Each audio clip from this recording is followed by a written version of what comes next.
our very first Sunday show after Michael's passing. Here with me is the wonderful Suzin Green, therapist, mentor, strategist, recording artist, and dear friend of Michael and I's. So we have this kind of like one last treasure of sorts. On the Thursday before Michael passed, Suzin and Michael did an interview, and they were actually going to scrap the interview because it didn't quite accomplish what they wanted it to. I personally think it did, but they're being perfectionists, in my opinion. But because, there simply is not an option of the two of them being able to re-record, we kind of decided that it just made sense to play the interview and then give Suzin the opportunity to kind of define some terms and underscore certain ideas. My entire life I will not be able to say ideas without hearing Michael's voice in the interview.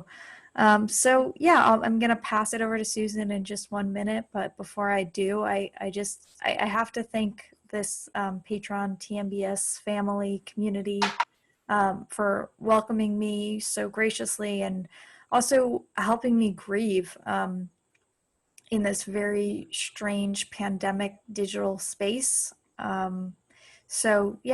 really appreciate that you all have continued to support us, continuing Michael's work. It feels really hard to get up every day, and everything feels kind of like a nightmare, and I'm floating in space, but having this outlet to continue Michael's work and legacy is such a blessing. So thank you for supporting David, Matt, and I, and the rest of the TMBS family. And now Suzin will intro us into this interview.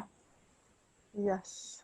So I am happy to intro us into this interview, but before I go there, could I also just add a shout out to Alicia on behalf of everyone for the amazing everything that she's been doing since Michael passed, and that she's been able to slip into this seat and do so much wonderful work really in his name on TMBS. It's been really incredible to watch. So again, I just want to give you a round of applause from me, and I think the whole audience. Thank you. You're welcome.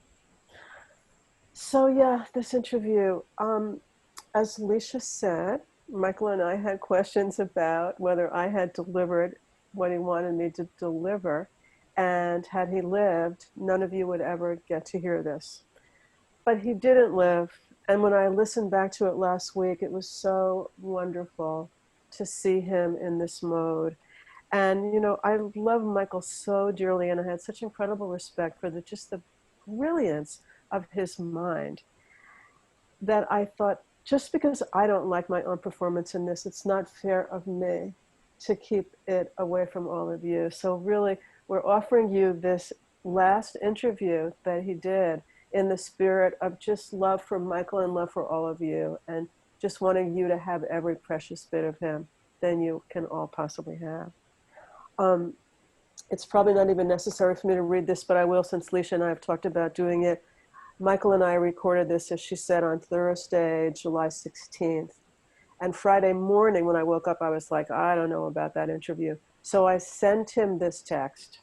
Michael, can you give me a reality check about yesterday? I have no idea if I came across well enough for broadcast, or if it really was not so great. I realized after the fact that I'm very rusty in the interview realm. It's been way too long. I've not been thinking about my work in an introductory way. Not sure the way I framed stuff worked as well as it could have. Now, with hindsight, I'm seeing what it should have been. When you have a moment, please let me know your thoughts. This is such an important opening shift for your work and your audience. I want to be sure I gave you something worthwhile. And then he wrote back, so it was good, but I had clarity this morning that I want to do it again fresh. People need to get hit with the whole and full SG. Michael always called me SG. It was there, but we can make it way better. I'll plan better as well. Let's set a time for very soon. And the only reason really that I even thought I should read you these texts again, so you can get a sense of just where Michael was on all of these ideas and how important it was to him to be sure we delivered these ideas. in a way that you could all really get them. Because this is all part of, he was developing an integral theory of, of political thought and consciousness thought. And this was very important to him.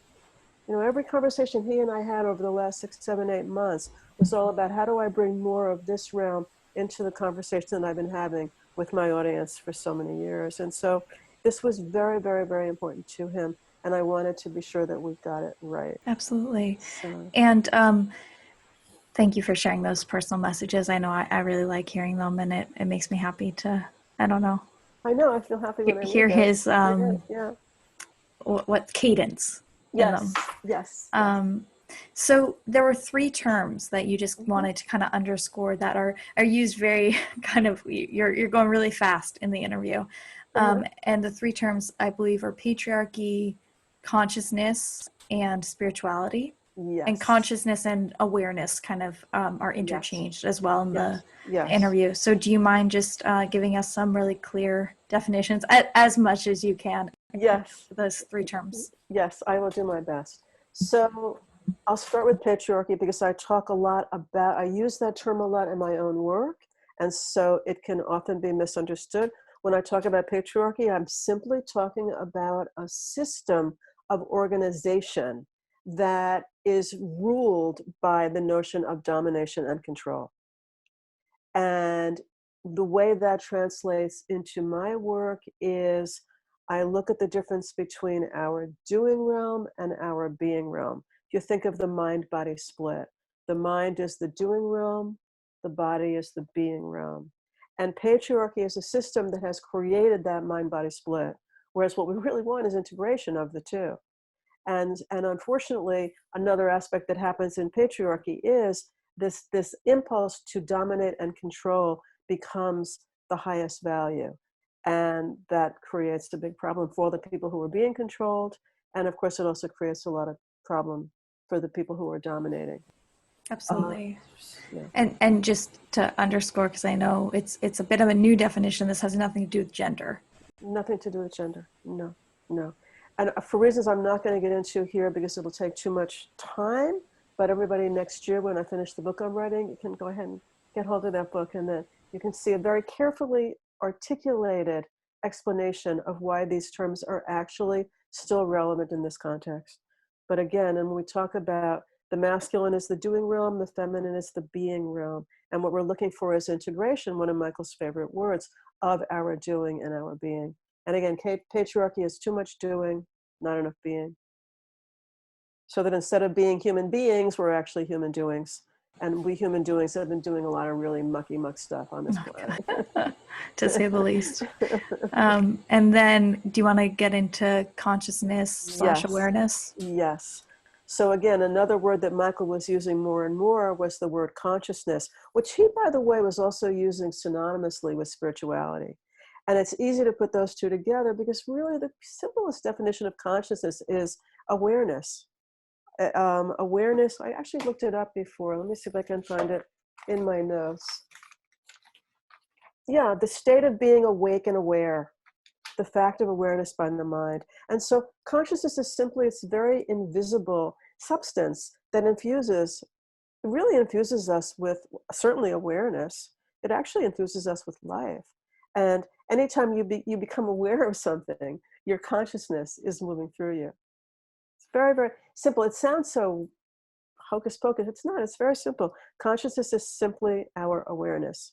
Spirituality. Oh, did you want to say something? No, I think these conversations are kind of challenging to have because in the West, in our language, we have such limited language. Yes. So everyone uses these terms slightly differently, not even because they necessarily are on, it's like the word God. Yes. Everyone has their own definition. So when you have these conversations, it can be really difficult for everyone to even be on the same page around what these words mean. And obviously now we're in this whole other, challenging time of language being so coded and charged. So I just appreciate you looking up the definition and going from there, because I think so often now it's kind of like, well, this is my definition, like good luck. Right. So yeah, please. Yes. You're getting into spirituality, which is synonymous with consciousness in some circles, including Michael's own brain. But I also want to pick up on something you just said, because I think it's very true. Part of the problem is language. Like, part of the problem is we don't really have a language to talk about this stuff. Like, for years, I used to be much more interested in the so-called sacred wisdom texts, and I could read them for hours. But little by little, I started losing interest in those and just wanting to only read poetry, and only read poetry by certain poets. And one of my favorite poets is Mary Oliver, because I find her poetry more often than not, like, every word is imbued with what we call consciousness. It's almost every word is alive. And in that way, I think it's communicating what consciousness actually is. And I think the problem with consciousness is such a clunky word to describe this incredible, magical, mystical, luminous presence inside of us. I see a parallel with how you kind of went towards poetry and away from like the, great spiritual texts. And when Cornel West really gets going around political movement, and, he starts talking about plays and the blues, and, that's clearly such a source of resolve and, a deep well of strength in continuing the fight, and, anecdotes and stories that are maybe more apt sometimes than just a textbook outlining structure, and not to, knock one or the other, but I saw a parallel there. No, I think that's very true. That's very, very true. You remind me, back in my life as a musician, I was on tour once with the other musician that I work with, and we were flying out to California, and Cornel West happened to be on the flight. So we got talking, and he ended up sitting with us. And we were on tour, we told him. And when we told him we were touring musicians, he got so excited. And he couldn't stop talking about how the artists are the ones who are bringing consciousness to the earth, and it's so important what you're doing. And so, yes, definitely. Wow, I had no idea that was something that you experienced. That's a little eerie. So we got slightly derailed, but I think the last term you were going to hit on was spirituality. Yes, and so spirituality, again, is another one of these words that has been really misunderstood, partly because it's associated with religion. And as we all know, organized religion has contributed to a lot of problems throughout history. And it's become more of a way to bludgeon people and to control people than it has been to open up the heart and open up space for being. So spirituality, in my opinion, is really a conscious choice that we can make to create more space inside of ourselves, so this magical thing called consciousness can really flow in a very unimpeded way inside of us. And the only other thing I'll say about those two together is, in its finest form, consciousness is very much like the most luminous, beautiful light you've ever seen. It's like pure radiance, pure shining radiance. And what we want to do is create space so that pure shining radiance really shines through. If you think of your mind-body system as like a window, if the window is dirty, the light doesn't shine through it that well. But if the window is all nice and clean and sparkly, then the light really, really shines through. And so if you think of consciousness as that light, and if you think of your mind-body system as the window, then you can think of cleaning the window to make it shiny and sparkly so the light can shine through. Think of that as what spiritual work really is. That's what spirituality really is. Beautiful. So I think without further ado, we should go into this interview you and Michael recorded, almost 2 months ago now, I guess a month and a half ago. I just one last time want to thank all the patrons for supporting us and continuing this new version of the Sunday show. And we're all just going to have to see how this evolves and grows together. And then on the back end, Suzin and I are going to discuss a little bit more about what Michael had shared with her about where his work was going to be going, and this next chapter he was excited to delve into. Some books he was reading, and also just, kind of a little bit of a debrief post-interview. So please enjoy. And also, if you're someone that watching or listening to Michael isn't, it's upsetting. I know some people find it comforting. It's the next half an hour or so is going to be a video of Michael and Suzin. So just a heads up. All right. Appreciate everyone. See you on the back end. Welcome to TMBS Sunday, another Sunday expedition, a different type of expedition in history. but actually reflective some of more of the kind of content we're going to be doing. Joining us now is a recording artist, strategist, coach, author, and really for, most important sort of purpose of this conversation, or maybe not most important, but significantly someone who has been an incredibly important teacher and guide for me, and someone whose insight, I think, is extremely timely in all senses. Suzin Green, thanks so much for doing this, Suzin. Thank you for having me. Of course. And so let's just start real broad for this audience, which will include, maybe a lot of people that might not necessarily, they might have a great developed allergy for a word like spirituality, or they might actually have a deep interest. There's a pretty broad range. But like, what's your work? Where's it coming from? That's a big question. Let's just start big. That's a big question. And then we'll go in. Where is it coming from? Yeah.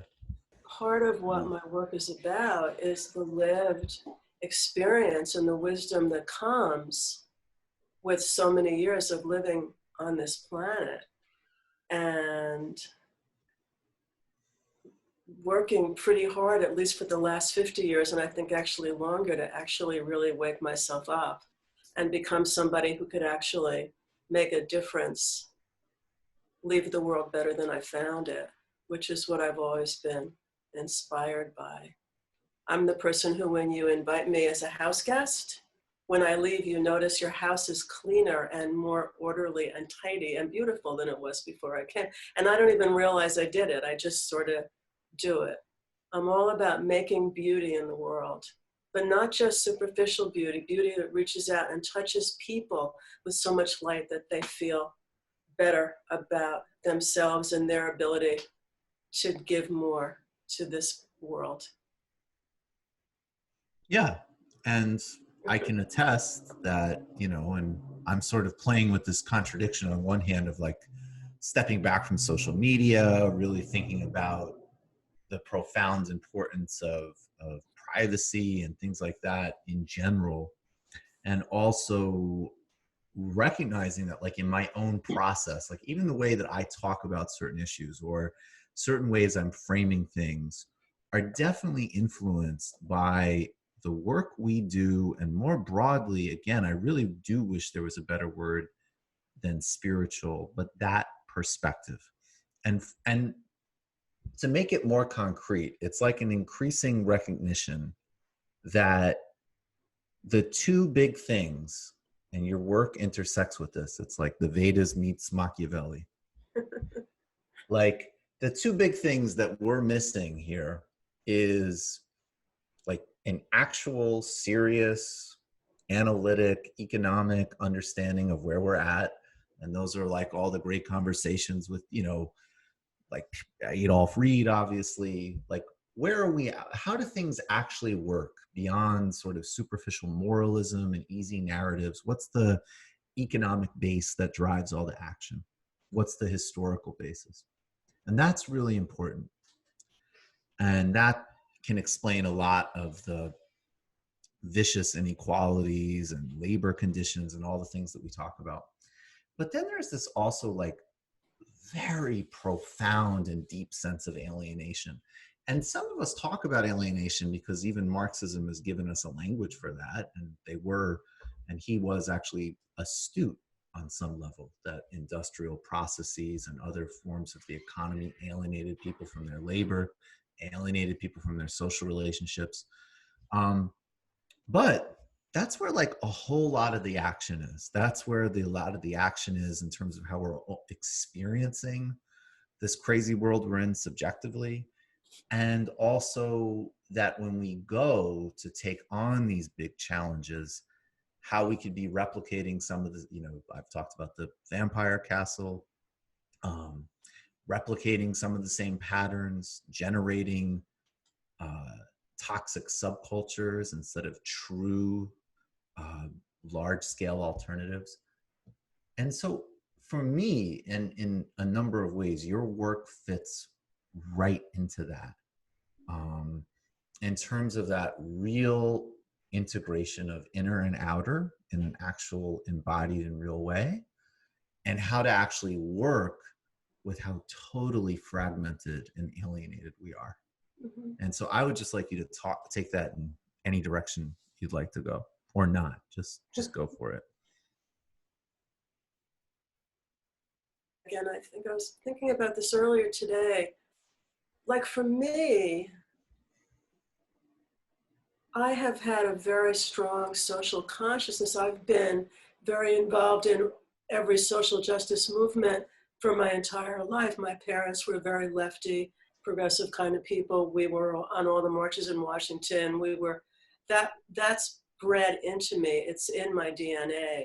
But when I was in my 20s, I began to observe that there was a kind of a split between how we were in our political action life and how we were in our personal life. And back in those days, it was more of a feminist issue, because the women were certainly second-class citizens in the movement back in the 60s and in the early 70s. And so for me, I began wondering, is there something else that I need to do? Is there some place where I can have more of an impact? And I already had been having these, mystical kind of experiences. And I found that very intriguing. And little by little, I found myself moving more into the realm of exploring consciousness on the inner plane, as opposed to being hyper involved in the outer plane. But as I aged and as I got wiser, I began realizing that we have to have integration. The inner and the outer have got to be fully integrated. A lot of people that you meet on the so-called spiritual path, and I agree, I can't stand that word, they're split, they're dissociated, they're all in their magical thinking, how shall we say, too much light kind of way of being, and they're not grounded, they're not in reality. And a lot of people that you meet in those communities are not interested in the political field. And to me, especially now, I mean, the world is broken, the planet is broken. We have monsters ruling us. Patriarchy we're coming out of 6,000 years of patriarchy, and it's horrible. And it seems to me it's very important for us to be really dealing with that and facing that and working with those realities as well as our inner realities. And what I began to understand back, a million years ago, I was walking one day, and I was just out in the woods walking, and I kept hearing in my mind, I kept hearing the phrase, the patriarchal structures of consciousness. Your work is about unraveling the patriarchal structures of consciousness. And I was like, okay, I don't really even know what that means. And probably that was around 40 years ago. And I probably spent the last 40 years understanding what that means. And what I will say to you today and to anybody who asks me is, and when you say at the beginning, what's your work about? At the end of the day, that's what my work is about, helping people unravel the patriarchal structures of consciousness inside of them that keep them from actually being fully present and awake in their lives. And, we talk about consciousness, we talk about spirituality. It's a shame that word woke, which when I first started hearing, I thought, what a great word. I can't believe people are saying this, because that's what it's about. It's about waking up. That's what spiritual practice is really about. It's about waking up. But the whole notion of woke has so co-opted what waking up really is. I don't like to use that term anymore. But that's what we're trying to do. We're trying to wake everybody up. And if you bring in Marxist theory, we're trying to wake everybody up to the reality that we're all connected and we're all one, and we all need to work together to make the world that beautiful, better place. Just like the last chapter in your book, your vision for a 21st century society. It's like we need to integrate a deep, profound, awakening spirituality that really reverences the earth and reverences each other and reverences the small things of daily life and wants everyone to have a beautiful life. And we can only do that if we bring in more of a Marxist paradigm, for sure, because the one we're in now is a freaking disaster. You know better than me. How do you define, when you use a word like consciousness or even spirituality or even patriarchy? Those are three big words. Can you tell us how you're using those words? And then we'll loop it back, because it's like I write the conclusion of that book and it sounds woo-woo. I still get embarrassed when I talk like this, but it's like, it just isn't, it's like there is some level of, to achieve that is political, it's analytic, but there is a consciousness effort that's at play. And by the way, I'll always keep saying, even if you want to define that in a completely secular way, but can you, and before I go off on that tangent, how are you using patriarchy, consciousness, and spirituality? Okay, again, these are really big definitions. So for me, and as you know, I'm writing about this now. Yes. And I'm using a combination, like a synthesis of Jungian thinking and yogic psychology thinking to put together a paradigm that basically divides us, everything and everyone, into two categories: the masculine realm and the feminine realm. I realize even using gender terms at this point is a little outdated, but at this point, it's the best I can do. So that's what I'm working with. And again, it's coming out of these very old, well-worn, and I think ultimately very wise traditions. So the masculine realm is the doing realm. The feminine realm is the being realm. So if you think of the doing realm, it's all your action, it's your words, it's your thinking, it's everything that makes action. It's the outer, it's the container, it's the bridge that carries our so-called being into the world, into creation.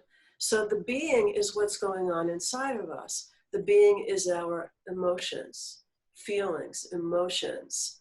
It's and the well of everything within that: compassion, love, hate, anger, joy, clarity. All of these qualities are categories within this much larger category, this much larger realm of being, which in the paradigm that I'm working with, we assign to the feminine. We don't have to, but for reasons that I'll get to in a moment, we'll see why I do. So we've lived in a masculine dominated world for at least 2,000, and some people think as far back as 6,000 years. And what that has done, it's created a profound imbalance between the masculine doing function and the feminine being function.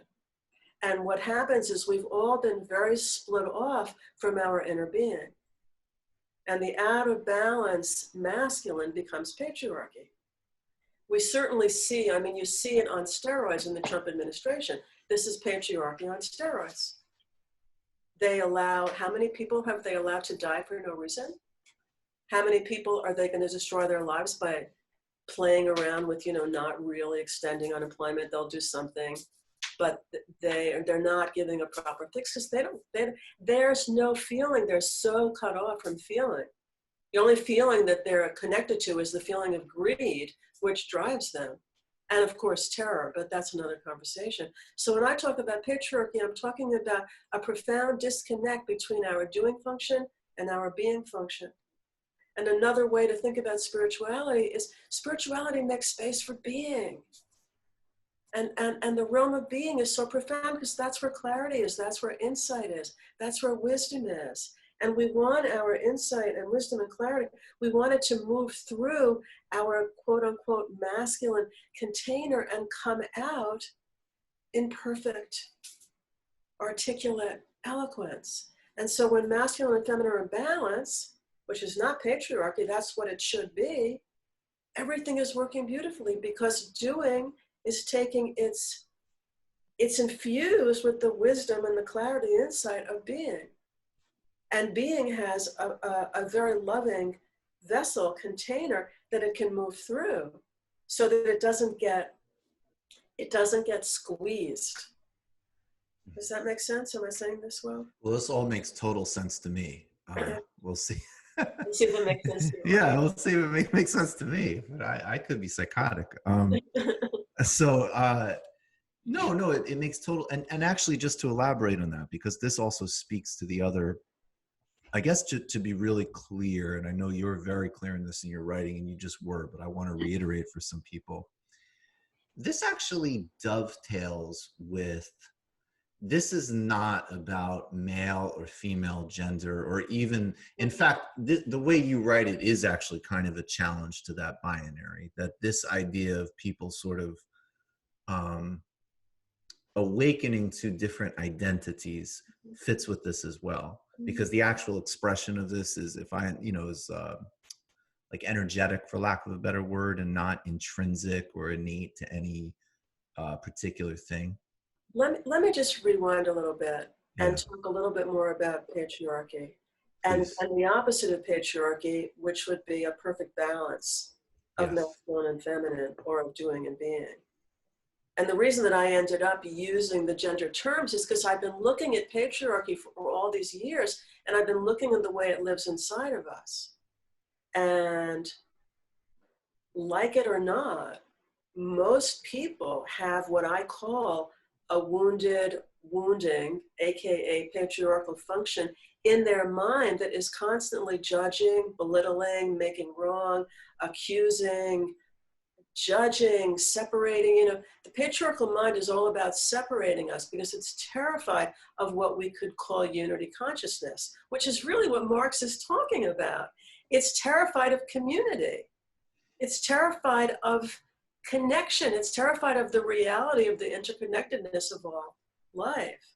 And so, from my way of thinking, the patriarchal impulse is a dissociation from reality. You want to talk about spirituality. What is spirituality? It's actually living in reality.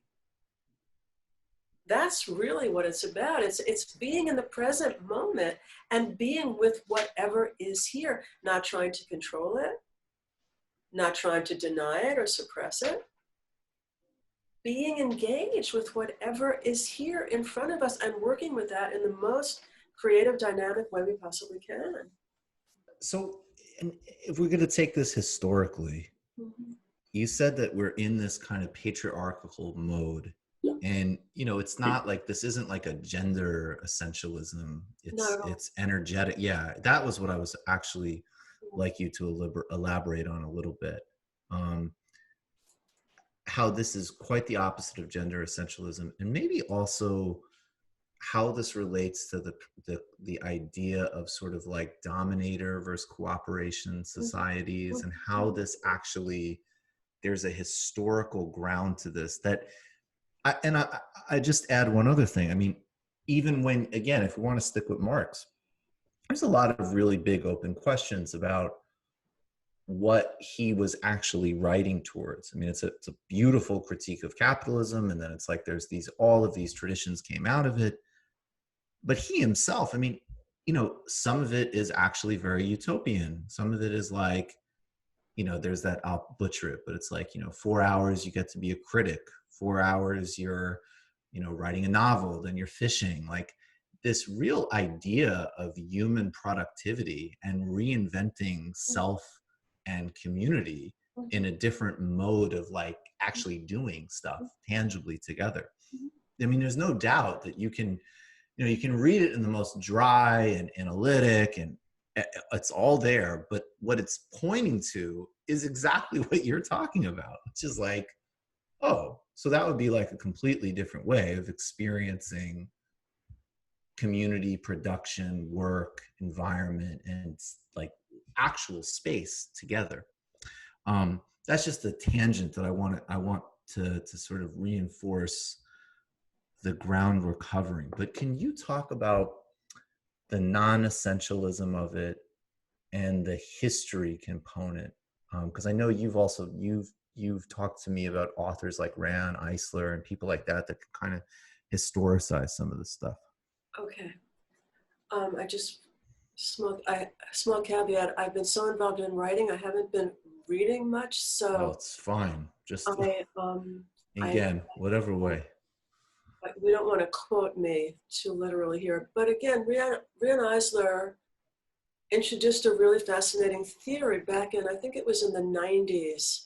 Her book came out. I think it was called The Partnership Way. And she had a really interesting way of analyzing the history of human beings on this planet. And she talked about what she called the dominator model and the partnership model. Dominator model is what we have now. Dominator model is very much what we see in what I call patriarchy. Partnership model was, she had seen it in very old societies like the Etruscans, I think, and in Crete. There was a very partnership society where the men and the women were basically equal. And so, and another really interesting thinker along these lines was a man called Leonard Shlain, who wrote a book also around that time called The Alphabet versus the Goddess. And similar analysis, that he noticed whenever a culture or a society developed literacy, they would then the religions of the goddess, which are much more holistic religions than the religion of the so-called father god, that the goddess would be repressed, and the father god would become the new organizing religious principle in these societies. And he noticed that always happened with literacy. So he also began to play around with the notion of there's a split that happens between mind and body, and when that split happens, we're on the way to going down. And that's basically what Rand Eisler was saying too. We need to come back to a partnership model. The dominator model, it doesn't work. And again, we can see now it has literally broken the planet. And we so need the medicine of partnership. We so need the medicine. And so for me and my work, it's about, we have to make that happen inside of ourselves. I see so many people who are out there on the front lines in the social justice movement, but I worry about them because I can see there's a split, and they're going to burn out, or they're going to end up projecting a lot of their own unconscious toxicity, and they're going to fail. And that's something that concerns me a great deal. That's one of the reasons I was very happy to come on the show, because I want people on the left to understand we need to do the inner work as well as the outer work, or we're all going down. And can you, that's so perfect. And it's so, it hits me, and I think so many people, because there's this weird interplay. I mean, we've got the toxicity of social media. There's all sorts of just,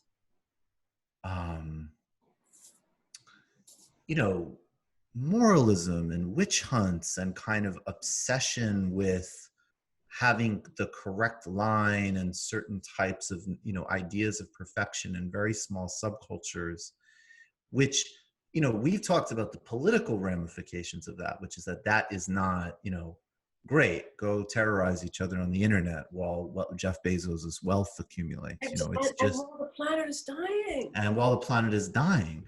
So it's ridiculous. But it's also that and this leads me to one of my favorite phrases that I got from you, where you said to me, I think this was about, I don't remember, it was either about some of the woke culture toxicity, or maybe even Hillary Clinton. You said this is the patriarchy in drag. Yes. And that's what I really want to get, because there is this explosion.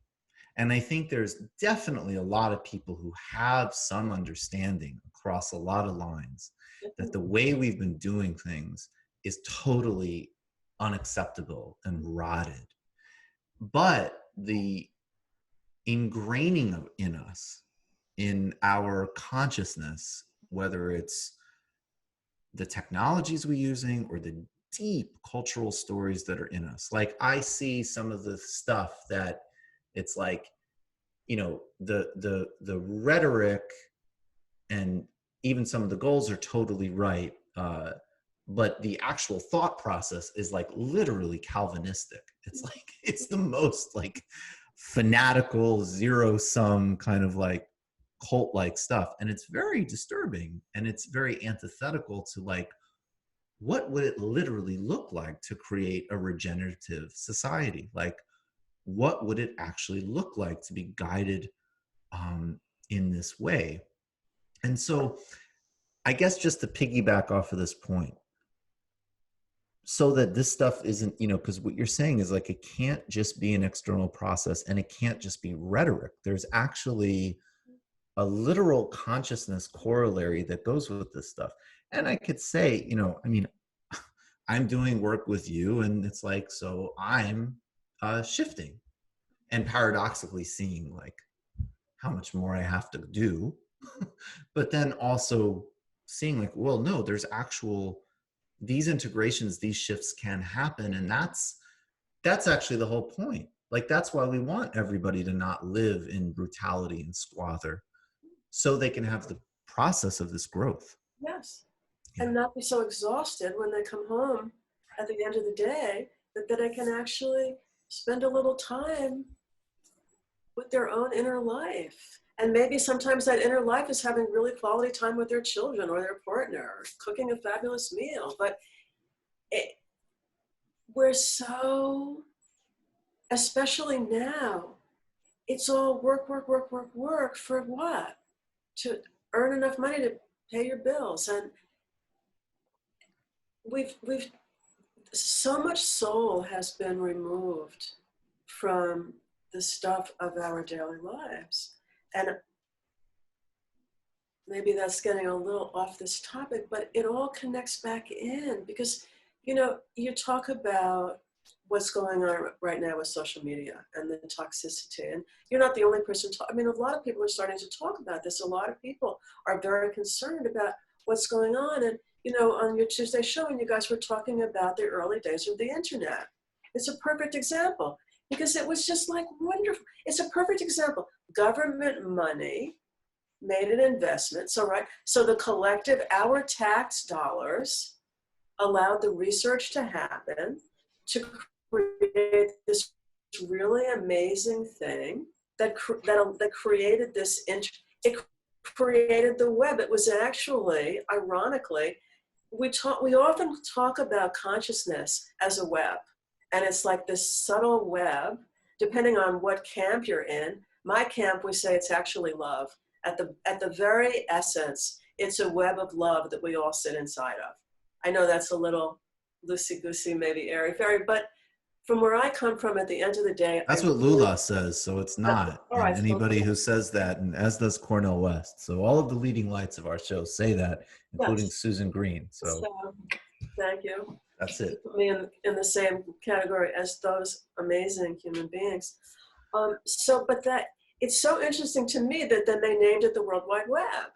They didn't even realize, I think, on some level, they were creating a technology that mimicked what mystics have known we all live inside of and are made of forever. But there it was, and it was this amazing thing, and it was free. And apart from how impossible it was to dial in and how long it took and how clumsy it was amazing. And then little by little, it got co-opted. And little by little, it got co-opted by, we could call it capitalism, we could call it patriarchal capitalism, we could simply call it greed, but it became totally co-opted and taken over. And now, the rest is history. And I think we can see in just the history of the internet that utopian ideal was completely devoured by the dominator model, the patriarchal model. And it's because the people who were creating the internet didn't really, at a very deep level, understand how to work with their own greed and how to not be subsumed by greed, because they weren't doing the inner work. And so we can say that everyone had an unconscious inner patriarch. They might have thought they were these, groovy people putting together this whole modern revolutionary thing, but in the end they got co-opted. And that's what happens. And a lot of that is happening now. Yeah. Well, Yes. yes, exactly. You know, the patriarch and drag, it's a shocking thing. I mean, I'm a woman, you know, I came up in the women's movement. I was a very rigorous, serious feminist. And at a certain point, I realized the women's movement actually was very patriarchal. And then I look around and, you know, so, I mean, just Nancy Pelosi and Hillary Clinton are just two tiny examples of very powerful women who, as far as I'm concerned, are completely cut off from their being function. They're completely cut off from the realm of inner being. And they are very much aligned with a patriarchal consciousness. They're ruled by a patriarchal dominator, a separating paradigm. This is part of the reason. I mean, I've been ranting against, you know, this toxic, like, canceling stuff for a long time in a variety of ways. But this is showing some of the depth of why it's so repulsive to me, because it's like, I see that if we're going to actually do like something with the kind of depth of vision and moral imagination of, like, let's get rid of prisons. Let's stop having a model that Right. says that punishing and torturing people is going to achieve anything except for a satisfaction of, you know, some kind of base revenge instincts. But it's not going to renew. There's nothing regenerative about it. And then you start to look at, that we live in this just discard disposability society. We know how disgusting that is with regards to the environment, with regards to class structure, race, gender, but we're you know, it's less of a degree, but we will replicate it if we don't watch. And if we replicate it, then we don't escape it at this deep level you're talking about. And it just seems to me that increasingly, in my experience, this stuff has to be in play, or we're simply not going to get anywhere. We're just going to keep staying in that same, we'll just keep remaking the same movie. Exactly, because that's what happens if we don't, you know, there's that famous line from Jung. How does it go? One doesn't become enlightened by imagining figures of light. One becomes enlightened by making the darkness conscious. It goes something like that. And the problem with the patriarchal, AKA dominator, AKA too much doing, not enough being model, is it's terrified of the interior darkness. You know, I mean, I'm not going to psychoanalyze Donald Trump right now, but just for example, his crazy obsession, anti-immigration obsession, if we were going to really take that apart, on some level, it's terror of other, which is terror of what inside of himself he's not, is alien to him inside of himself. I mean, everything we see in a man like Trump is projection. And it'd be one thing if he was just, you know, twiddling his thumbs in an apartment somewhere in the city, but obviously he's got a lot of power. I think that so much of what goes on in this world now is projection of unconscious material that people think is their own conscious whatever. So you look at the cancel culture, which I pretty much avoid a lot of this stuff. So I don't have really firsthand just what I might read about in the newspaper or what you tell me. But it's like when we look at someone else with the kind of judgment that makes us want to actually cancel them, they're mirroring something inside of ourselves that we don't want to look at. And it's a tough concept to get, and it's a brutal concept to get, because then we have to begin taking responsibility for all the really messy, yucky stuff inside of ourselves that we really don't want to admit is there. Our shame, our greed, our racism, our hatred of other, our fear of other, whatever it is, our hostility, our hatred of self. We don't want to get down and dirty with all that mucky muck stuff inside of ourselves. But if we don't, we're going to project it out. And then that's gonna manifest in the kind of behavior we see in a Trump or in the cancel culture or in, some of the rather deviant sexual activity that we've been having to read about in the paper, on and on it goes. All of this is coming from projection of unconscious material in these people. And some get really out of control. And then we have a big mess to clean up. And then instead of cleaning it up, we just point our fingers instead of saying, actually, I have this too. Right. And so and then in all of this, we're not being ruthless on institutions and actual power. That just keeps chucking right along. And then it all becomes a bunch of, sort of embarrassing interpersonal kind of mishigas. I've said this to you before, but I want to make, in the last couple of minutes, keep making this more concrete for people. When President Lula said to me, I know I quote this all the time, but I think it struck me so much because of our work. He was like, being the president is like being a mother, and you have to look out. And just again, it really struck me because it does, let me be really clear. Like, President Lula is not a soy boy. He's not like performing but at the same time, and then he's also not this in American culture, maybe in 2020, maybe Cory Booker, somebody would say, hey, you should compare being president to being a mom. Maybe. But in this culture, in this patriarchy, in this male anxiety, no national politician would ever say that. Yeah. And he's just sitting there like, that's just what makes sense to him, and the truth of his immense compassion. And that's what struck me as like the kind of integration that you're talking about. Absolutely. That's one of the things I love about Lula. It's one of the things I love about Cornel West. It's what I loved about Robert McChesney this week. It's like, we have models of people who are integrated. They may not be perfect. No one is.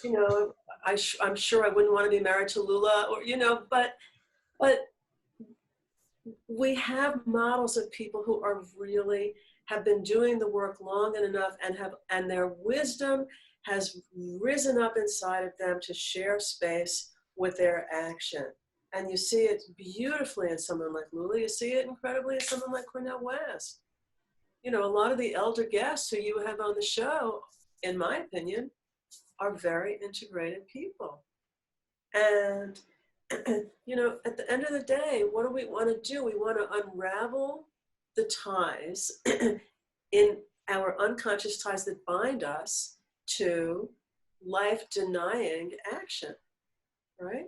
That's what we want to do. We want to unravel those ties. In order to do that, we really have to dig inside and do the inner work of finding the ties and then having the courage to cut them, because we all like, we like habitual behavior. The known, we're much more comfortable with the known than the unknown. The unknown is considered the mystery. It's scary to jump into the mystery. And we want to, again, for another reason for inner work is to craft a container of self that can hold everything that we are and keep integrating the darkness and the light. I don't know if that makes sense. It does. As a final thing to just, I hate questions like this, but just to make it tangible for people. You're sitting, you're listening to this, you're watching this. It's a lot to take in. I think, some people it's going to really resonate. Other people it's going to be new. What is something that people could do that's immediately accessible that could touch into what you're talking about?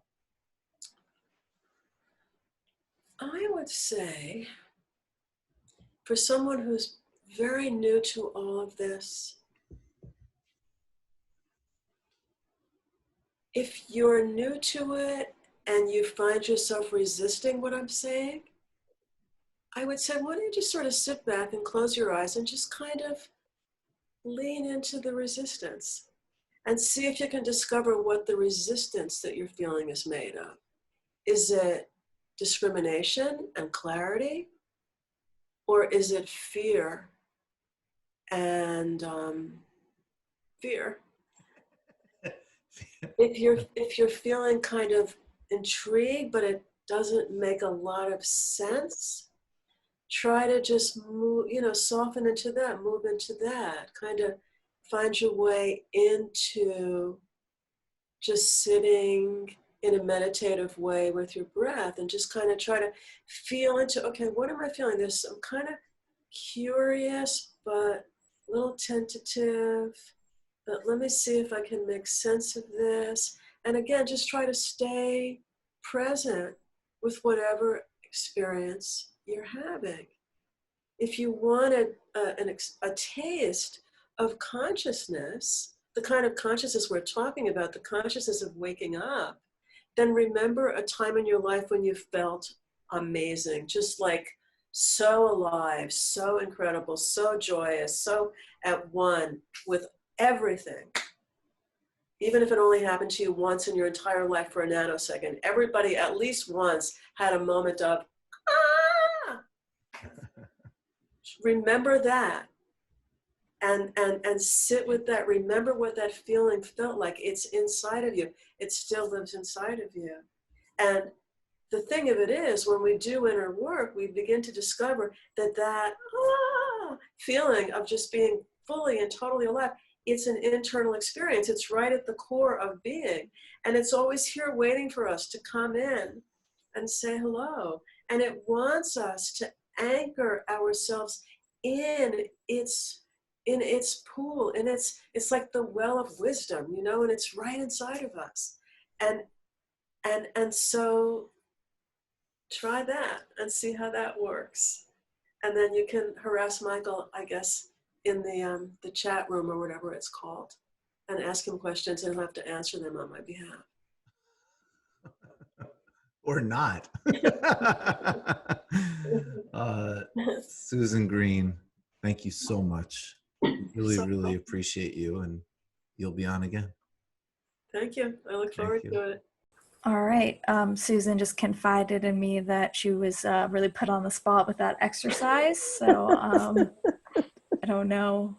It's very hard to just give a quick exercise when it comes to energy work or awareness work. So Suzin, do you want to just kind of, I guess now we're going to go from Michael putting you on the spot to me putting you on the spot. Did you want to kind of just share with us a little bit about Michael's kind of like next chapter? Is that a good way of phrasing it? Sure. Let me start by making one correction. I brought the books here to show all of you. When I talk about Riane Eisler's work, Michael asks me about Riane Eisler's work at one point, where she was the person who talks about the dominator and partnership model. And I refer to her book as The Partnership Way, but that was actually a companion workbook. The book is called The Chalice and the Blade by Riane Eisler. And it came out in the 90s. And again, it's a very interesting analysis of human history, making an analysis from the evolution of what she called partnership societies, like in Crete, ancient Crete, to the dominator societies that have been what we've lived under for at least 2 and probably closer to 6,000 years, and hopefully an evolution back now towards what she called a partnership society and what we're calling an integrated society. So that's Riane Eisler, Chalice and the Blade. And the other book that Michael and I talk about that he was wanting to do a lot more work with on the show is this one by Leonard Shlain that's called The Alphabet versus the Goddess. And again, it's similar work to Eisler's work. And he is making a very interesting analysis of human history and noticing that the early societies that we know about tended to be organized around worship of what they called the Great Mother, which was a much more holistic worldview. And he noticed that every time a culture developed literacy, which again is of the mind, that's the doing function, the so-called religions of the goddess would be repressed and covered over, and the father god religions would take their place. And he saw this as a real problem, again, because of all the patriarchal stuff that we talked about in the interview. So Yeah. those are those two books. What else can I say? Again, Michael was, I think, developing his own integral theory of political awareness, political consciousness, political analysis, integrated with what we are calling consciousness. And by consciousness, we're talking about this very difficult to articulate reverence for a much more holistic understanding of what this life really is. And Michael, I think, very keenly understood that too many of us live in more of a horizontal life. And we can become very superficial in our understanding and in the policies that we create. And he wanted to encourage a much more vertical way of living. And, he loved Ken Wilber. And that was one of the ways that Ken Wilber describes our human possibility. We want to become more and more vertical and less horizontal. So there's much more depth. So the more depth we have, the more heights we can soar to, rather than always living on the surface. So Right. Michael or just in reaction. Yes, in reaction, absolutely. Yeah. And the other thing, the only other thing I'll say, and back to what is spirituality, I talk about this in the interview, it's living in reality. And reality is seeing what's actually here. And reality is very much of this present moment. And there is no reactivity in the present moment because we're so deeply connected to being. And this is what Michael was cultivating in his own life. And this is what he wanted to keep introducing into the conversation he was having with his audience. Absolutely. Yeah. I think for Michael, well, I can't speak for Michael. I can observe, my interpretation. For both of us, having a Vipassana meditation practice, kind of saved us as teenagers. And I think we learned firsthand that having some sort of spiritual practice doesn't necessarily need to be a way to escape, not being present, or, it's like a drug, or, to the masses is oftentimes how I think in kind of more intellectual circles it can be referred to. But having that ability to, and not always successfully, and sometimes it's really painful, but just be able to stay fully awake to the moment and in the moment, just it's like, I'm sitting, I can feel the back of this chair, like, and right now with Michael's death, like there are times where I have to just abuse using my screen and drink and numb out. But then even that doesn't, sometimes I really have to just feel into the pain. And not to like get so, out there, but I think in our culture has just become so painful to survive in, and the reality is just so harsh and so brutal. We need systematic change, and we need to really, we're running out of time. All the West Coast is burning down, there's global fascism, there's all these afflictions on earth. But if we're only constantly trying to fix and change and avoid what's happening and kind of dissociate from it, I don't know if we have the resolve to really go in and do it. And this isn't like but it's even like the young kids that are out on the streets and protesting, and most of people who are out are young. They have just, when you're younger, I think it's easier to have just that conviction and that clarity. And I think as people get older and more wounded, it's harder to stay in touch with that that clarity of what, even little kids, when you talk to them, when they see some injustice, they're irate. They're like, this thing happened, it was wrong. And, there's like this clarity there. And I feel like part of the sad reality of being human is that clarity and that conviction kind of wears away as we get older. And I think for Michael, this spiritual practice was about of very grounded to the reality of what's happening and emotionally connected to it in such a way where you can move forward and integrate all of this. It's too much for us. And if you can feel tapped into something larger, it can give you the resolve to continue forward. That's my observation of what I think he was trying to connect. Yes, that was beautifully said. That was way better than anything I've said all day today and in that whole interview with Oh, Michael. no. That's exactly, I mean, that's it, folks. Alicia just nailed it for you. So that's what we're about here. And I can't think of a better thing to do with our lives than make ourselves able to embrace everything of this life. And in that way, really live in that spaciousness inside of ourselves that allows us to meet whatever's coming down the pike. Mm. Mm-hmm. So we're going to continue to go there, you know, in the show. There were several guests that Michael had lined up, you know, his friend Jesse, who wrote the Insurgent Heart of Vipassana Manual for the Guerrilla Yogi. He's definitely going to come on the show. Jeremy Johnson and Brent Cooper, who Michael mentioned in his last live stream, which I think was also on Thursday the 16th, on Integral Theory. Definitely check that out if you haven't. There's this amazing interview Michael did. If anyone follows me on Instagram, I posted about it.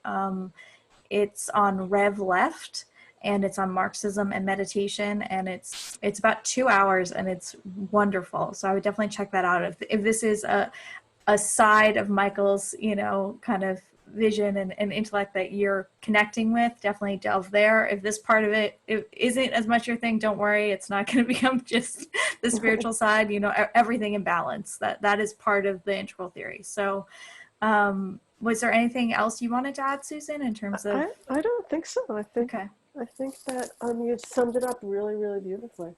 I hope so. I mean, I just wish Michael was alive to call and ask his opinion on if we said it correctly, or if he was like, I'm shaking my head very quickly for anyone who's listening. Yeah, that is the shittiest part, is not being able to ask Michael. You know, for some reason, you know, Osama bin Laden's niece, I guess, is a big Trump supporter, and tweeted something about how the only way to stop another 9/11 is to vote for Trump.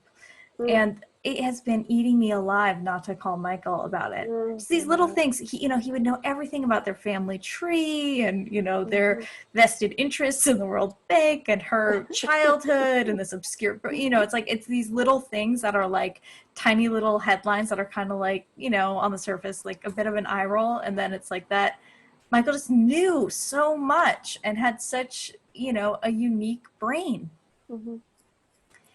Anyways, I digress, but I want to share that with you. And all right, we will try and just forge ahead and bring as many voices as possible on the program to you know, share their wisdom and knowledge, and just continue to be a virtual space, and hopefully one day a physical space where we can continue to gather and try and make things better in the world while our time on this planet lasts, which do not take for granted, folks. You do not know what tomorrow brings.